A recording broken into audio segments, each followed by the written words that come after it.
If you have a problem with cartoons, just hear me out. This show, Rick and Morty, children should not watch this show. It's that adult. Welcome to the coolest politically correct channel you'll ever find out there. It's Curtis YZ, and get ready to strap yourself in for the coolest stuff ever. And prepare yourself for today's topic, Rick and Morty. It'll be a bumpy ride. Warning, warning. This video may not be suitable for seamen. But just in case, I'll put as many signs and trigger warnings as possible. We want to stay safe here. Don't forget to smash like, subscribe, and share the action. Curtis YZ channel. What's up, everyone? It's Curtis YZ, and I love me some Rick and Morty. Quite some times from the time between Season 3 and Season 4, let alone the quality of Season 3 compared to Season 1 and 2. We'll get into all that a little bit later. Right now, I'm going to talk about what I think about Episode 1 and 2 and of Season 4. And I think they're freaking amazing. I think Rick and Morty's back. I think this is by far better than Season 3. Some of my favorite episodes already because they are just as epic and thought-provoking as all the other previous episodes from Season 1 and 2 that I really enjoyed. Don't get me wrong, there's some episodes from Season 1 and 2 that I don't really like as much as other episodes and all that, but these two episodes that they showed right off the bat are really, really funny, and again, thought-provoking. I love that about this. So I loved it. I loved it overall.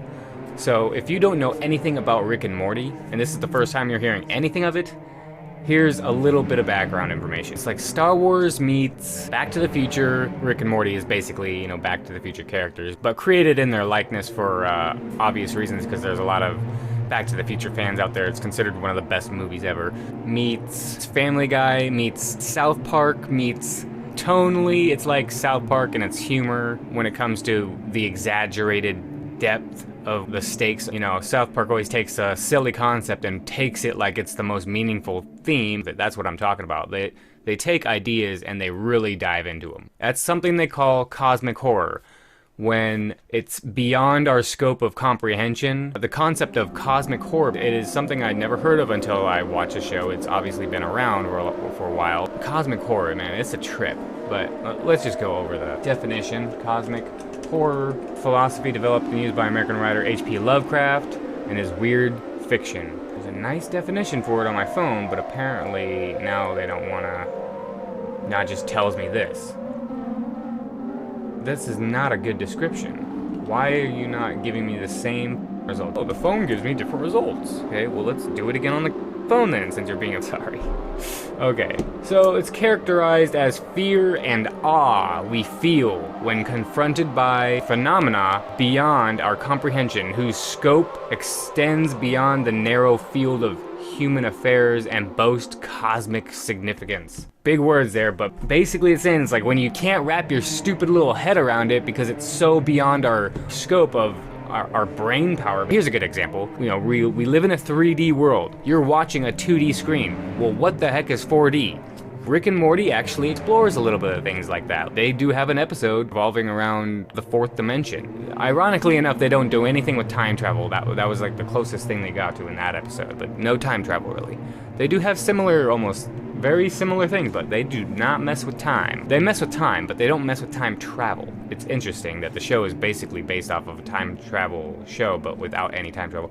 I love the show. It's such a unique show. It's so funny. Perp Minded said that the animation doesn't look that great in this. I give them credit where credit's due. It's not amazing, but there's a lot of things that they do with their animation that is just beyond what any other show does, putting so much emphasis on just the littlest things. Link up there for Perp Minded's channel. He reviews animes and really solid shows, does reviews for them and all that.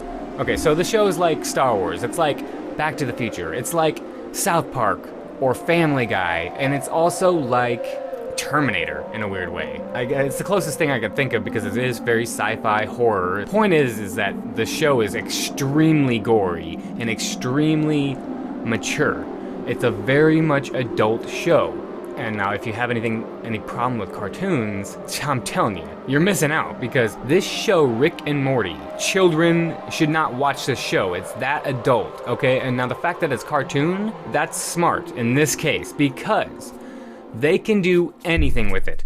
It doesn't take nearly as much money, and the animation is just top-notch to me. I love the animation style. I know it's kind of bland in some ways, but at the same time, the detail that they put into it just makes up for any sort of lazy-looking animation. This is extremely caricaturized looking people, and I like that about it. It's very funny. What I love so much also about the show is that you can actually feel the tension and still laugh. You can still feel all the humor, and yet there still is actually feels a lot like there's a lot of tension in the show. I'm not gonna lie, when I watched the first episode, I'm like, whoa. Spoilers! Spoilers, spoilers, spoilers. Click off now. I want to talk about this. Spoilers. Leave. Get out of here. Just go.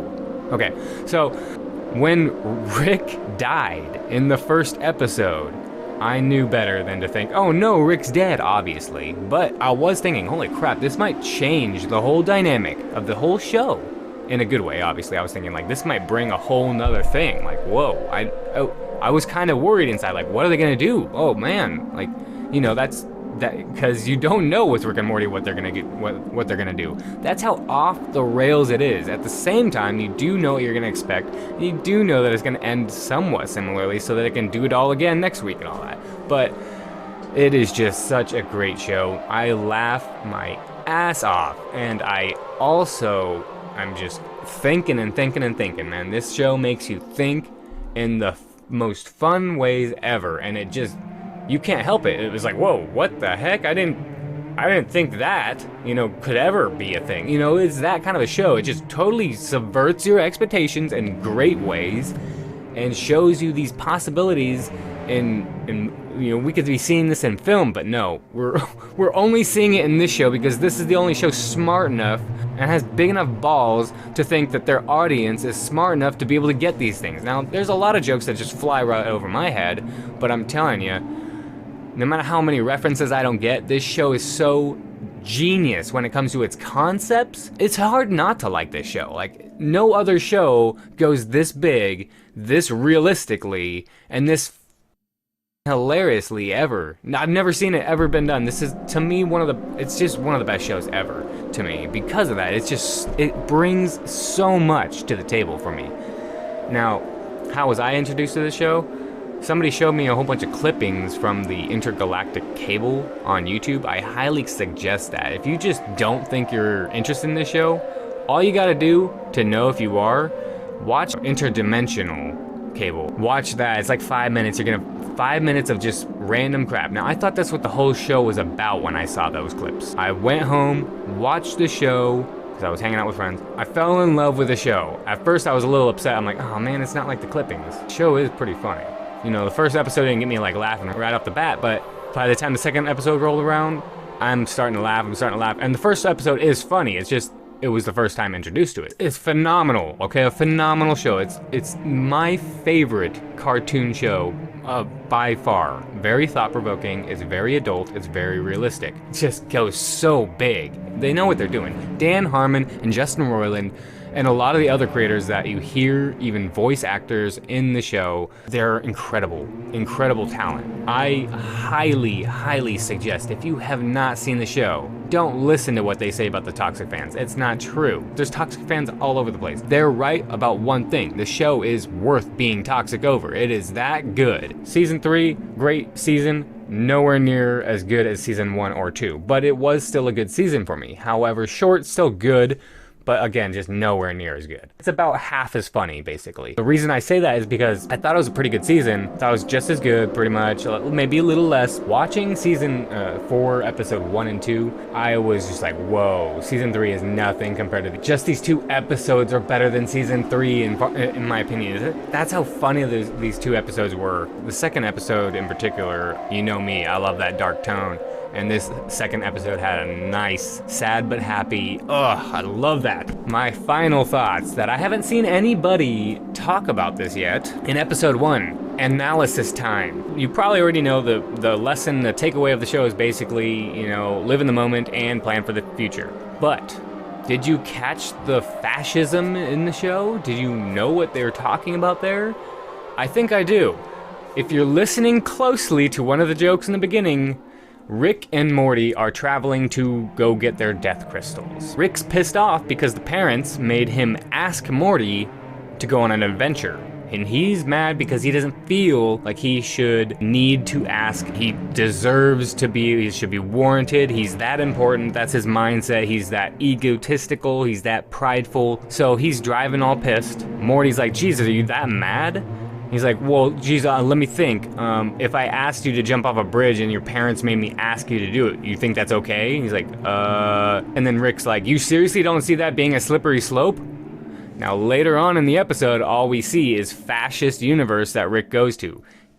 Rick keeps dying and his body keeps being transported into Operation Phoenix that he axed in season 2, but it's going to other dimensions. Somehow it's being rerouted, not really explained, obviously. That's a little plot hole-like thing, but it's warranted. In this case, it's not even a plot hole. You know, that's a creative way of making him die and being able to bring him back without any explanation. I just totally dig it all. He keeps getting revived in other bodies, in other clone bodies, and other universes in which he's living in a society where they're fascist. It just goes to show where his mindset is really at when he says, if I told you to jump off the bridge and your parents made me ask, you don't see that being a problem. That's where his mindset goes. In the end of the episode, he realizes with the Wasp family that he doesn't have it that bad, that the parents are making him ask these things. It's interesting to think, had he not learned that lesson in this episode, where this Rick would have ended up just like all the other dimensions ended up, as a fascist society. So, I just found that fascinating. I don't know if anybody else caught that. I'm sure other people caught that. Let me know if you didn't catch that. Let me know if you did catch that. That's it for me. I hope you enjoyed this video. Smash the like button if you did.